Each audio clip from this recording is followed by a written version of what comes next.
Welcome to the Madison Framework tutorial series. I'm Kriti and today we are diving into n8n, the tool you'll be using to build your data pipeline for assignment 3. By the end of this video, you'll have n8n installed and running your first simple workflow.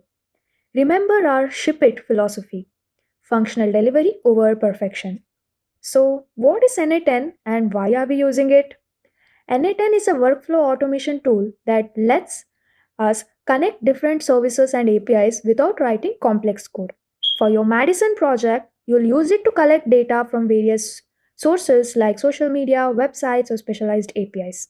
It's perfect for our 80/20 approach, giving you powerful functionality with minimal technical overhead. In assignment 3, you'll build a data pipeline that collects information specific to your project, whether that's brand analysis, market research, or content generation. This data becomes the foundation for your Madison agent in later assignments. Let's get n8n installed on your machine. I will demonstrate the process on both Mac and Windows. Basically, the command is npm install -g n8n. It's the same command for both Windows and Mac. So I will just open my terminal and type the command.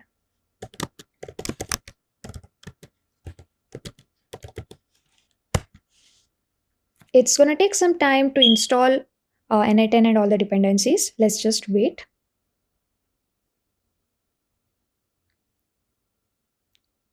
My installation is successful. I did not get any errors and it has added all the packages. Next, I'm going to start this n8n that I just installed by typing this command n8n start.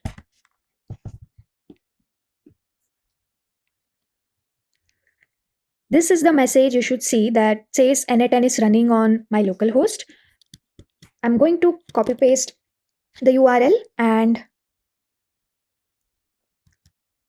just navigate to this link and you should now see the n8n interface. Now let's create a simple workflow to test that everything is working.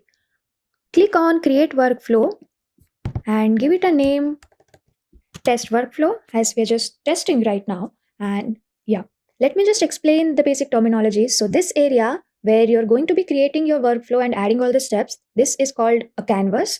And on the right side, when you click on the plus icon, this is a node panel and these are all the nodes available. You can search and choose whichever the nodes that are required for your project and you can drag and drop these nodes into the canvas. So from the nodes panel, I'm going to look for this trigger manually. So I'm going to just drag and drop this first option. So this will trigger my further workflow when I click on this execute workflow. And again from here, basically I'm going to be selecting a field called edit or set fields. Let me just add, this is just a test workflow. So I'm just going to be printing something like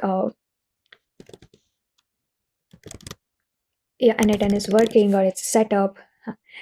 Basically just something like that. And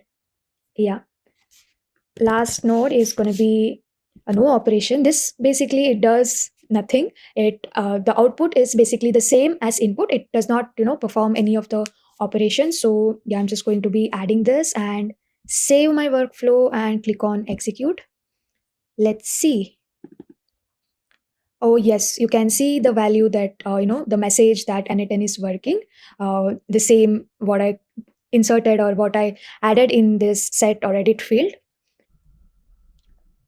Great, now you can see the data flowing through each node and this is the foundation of how all the n8n workflows operate. You've now got n8n up and running and created your first simple workflow. In next video, we will explore connecting to real APIs to gather data for your specific Madison project. Remember, for assignment 3, you'll need to collect data that directly addresses your problem statement from assignment 2. Don't worry about making it perfect, focus on getting a working pipeline that collects relevant data. If you encounter any issues, check out the documentation at n8n.io/docs. Or you can also join the office hours, of course. And next up, in the next video, I'm going to be explaining working with APIs in n8n. Thank you so much for watching this video.